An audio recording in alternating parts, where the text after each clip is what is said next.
Hello and blessings, beautiful souls. Sarava and Ashe to you. Today I have an unboxing of a deck that's been sitting here on my shelves for the longest time. Now, if you know me and you know what I'm like and you've had the opportunity to come into my space and look at my decks, one of the questions that I get asked the most, sorry, itchy upper lip, is that why do I have so many unopened decks? And my response to that is I'm a patient person. I delay gratification, if you will, and there's always a time where I just feel like looking around and playing with something new. By having all these new items on my shelf, I also don't feel the urge to go out and continuously buy decks because I have ones on my shelf that I haven't played with, and as such feel that when I need to scratch that new deck itch, I've got it there. You know, I can do that in that moment. So right now I'm feeling like I need to scratch that new deck itch. So I've got this US Game Systems deck. It's not a new one by any stretch of the imagination. I've had this on my shelf for a while, and it is the Oracle of Mystical Moments. So this is the deck. I found it to be rather whimsical and charming. I can't actually tell you if I purchased this, you know, in a store, if I purchased this on Book Depository, how I came upon it. But I've had it in my collection for a while and I thought now is the time. I already love it. I already love the box because upon taking off that dodgy plastic, it is matte finish and it has these beautiful filigree highlights in gloss, so like spot gloss on the corners, so very beautifully made but matte finish, and beautiful little finger loops on the side here. So this is a unboxing and first impressions, if you will, just in case people confuse that with a review, which this is not a review. This is an unboxing and first impressions. So let's have a little look at this. A black inside. We'll put this off to the side here, and we have the little booklet. Now already I can see that this is a pamphlet style booklet. While it is matte gloss, it's got sturdy cardstock as the cover, it's just a stapled together little white book with a little something extra, but it's essentially just the little white book. Now I can see here that it has roughly, not roughly, I'll tell you exactly. Oh, very stuck together, the pages. Here we go. 43 pages. And you get, it's mixed up on the page, so you can see it's not one page per card, it's just one card a little bit, then the next card, and so they haven't really, they've really made it minimalist, if you will. And so I don't really know what the gist of the deck is, but it's supposed to be, you know, visionary collage artist Katrina Wellstein intermixes unexpected elements of nature and imagination, creating a sumptuous world where flower spirits and floating castles happily coexist. Each of the 52 oracle cards captures a magical moment, full of delightful surprises and vintage charm. Powerful messages in the 44-page guidebook lead you into discoveries of insight and inspire new ways of looking at life. So that is the blurb on the back of the box right there. And oh, so much plastic, US Games, so much plastic. So wrapped in plastic on the outside, like shrink wrapped cards, which is the nature of new cards, which is why I've started to really look around at getting some secondhand cards. Nevertheless, here we have it, not gilded, so if you like to edge your decks, this one you can do. This is the backing. And these are the cards. Oh, I like them. Cardstock, very good cardstock. I'm going to go with around 350 GSM. Good solid cardstock. Very impressed. And so the borders that you get are very small. It's just a bar to the bottom, so nothing infringes on the artwork itself. And you're going to notice that there is this filigree design very lightly at the bottom of the deck there. So a nice little filigree design. Sorry for the glare. Right there, and it mirrors what you're going to see on the box, which is, you know, that same spot gloss filigree design. So I like the continuity of design there. And so here we have it. We have day and night. How can I do this? I'm going to shift to one side. Liberty.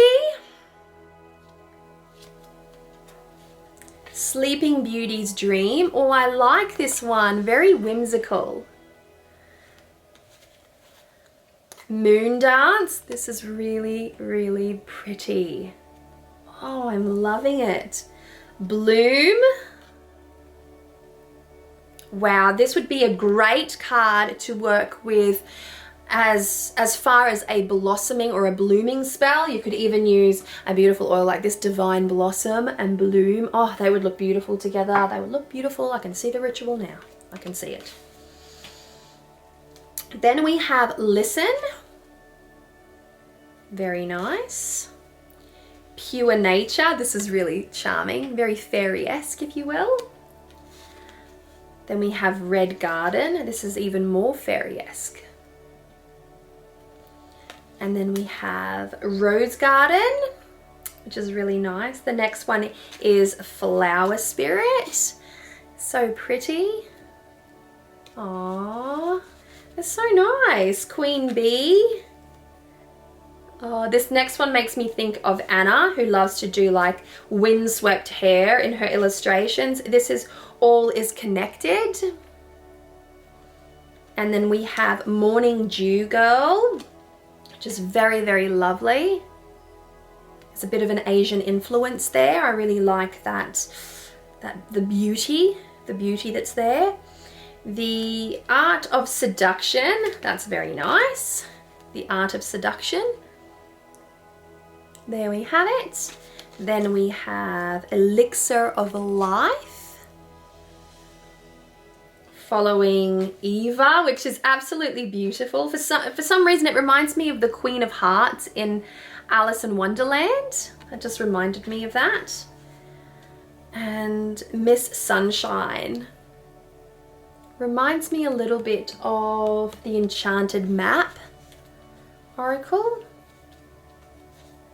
Treasured Memories.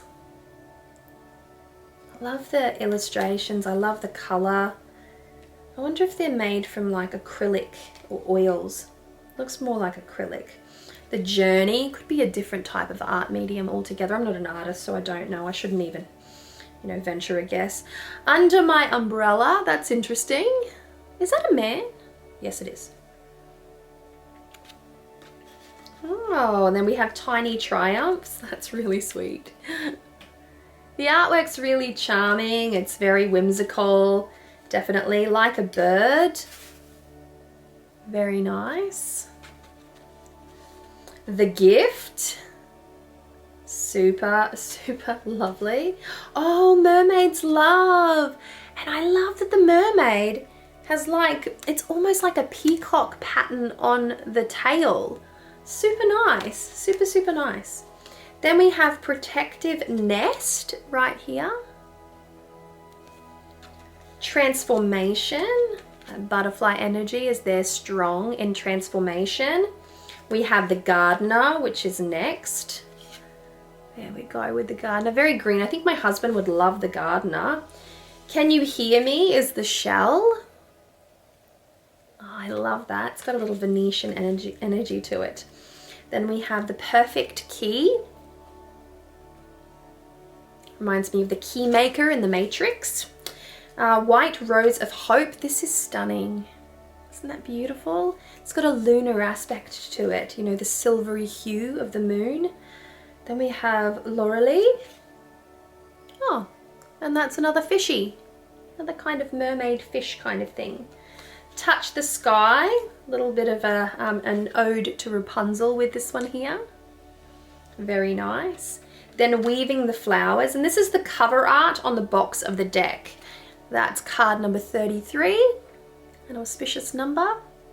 This is beautiful. All my favorite colors there. Abracadabra. Oh, look at the astrology in play here.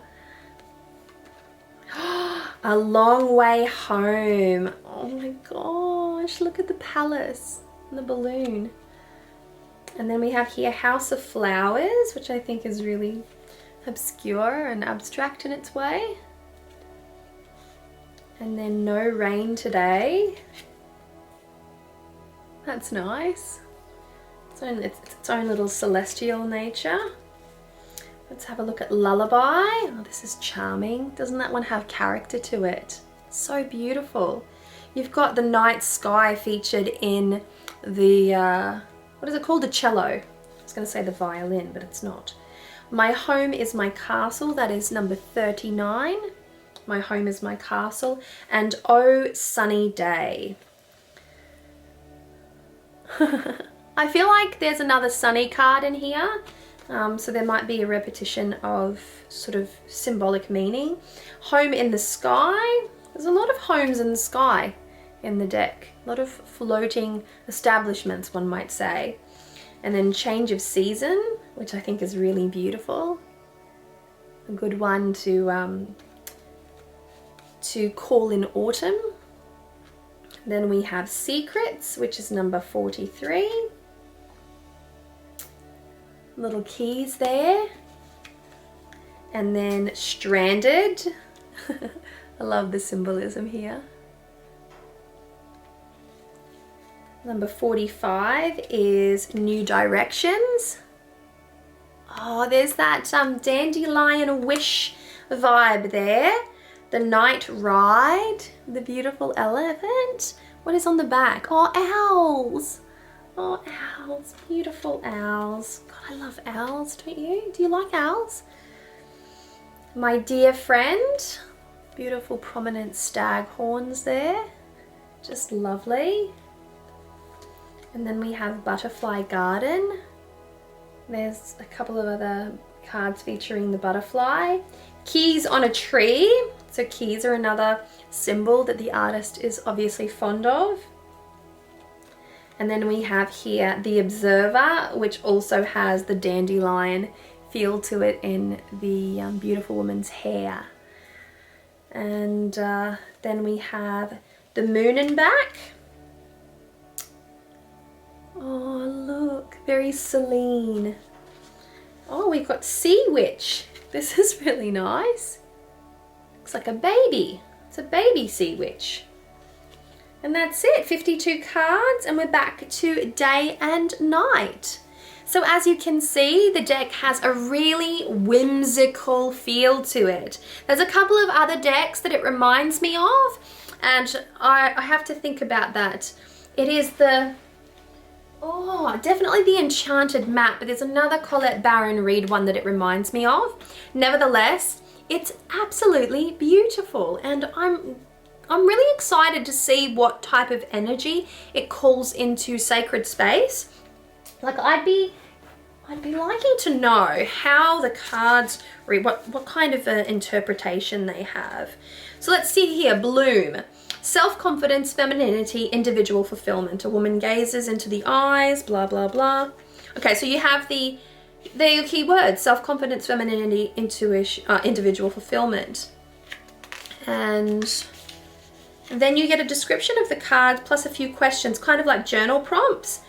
So woman gazes into the eyes with pride and self-confidence. She knows what she wants, and this certainty blooms out of her being like a bountiful garden. Her hair is thick like the branches of trees, reaching out with controlled abandonment. The power of nature surrounds her, flowing both into her and out from her. What would it be like to feel this connected and confident? That's a journal prompt. What could you accomplish? Again, a build on that journal prompt. Your inner strength blossoms into future achievement, and then it's its own little interpretation. So really nice. So I think that you could do a little damage here with some journaling and get yourself in a really creative mood. If you're an art journaler, then the whimsy of the cards themselves may, prove to be quite the creative trigger, bringing a little inspiration into your artwork, bringing a little whimsy into your artwork, and then, little art might flow out of the tips of your fingers and, art tools. So that was it, beautiful souls. That was let me see if I can find the box. That was the Oracle of Mystical Moments. I hope that you've enjoyed it. I personally found it to be quite beautiful, quite whimsical. I got sick and tired of seeing people unboxing it and using it on Instagram, and I too want to now post a picture of it on Instagram because it is such a pretty deck. So very much looking forward to using it. In fact, I might use it. No, I can't say that I might use it then. I'm going to consider when to use it. I think I'm going to put it on my rotation for this August at the very least. So let's see how we go with that. With all of that said and done, beautiful souls, wishing you so much love, luck, peace, and joy. I hope you've enjoyed this unboxing, and I'll be seeing you in the next one. Mwah!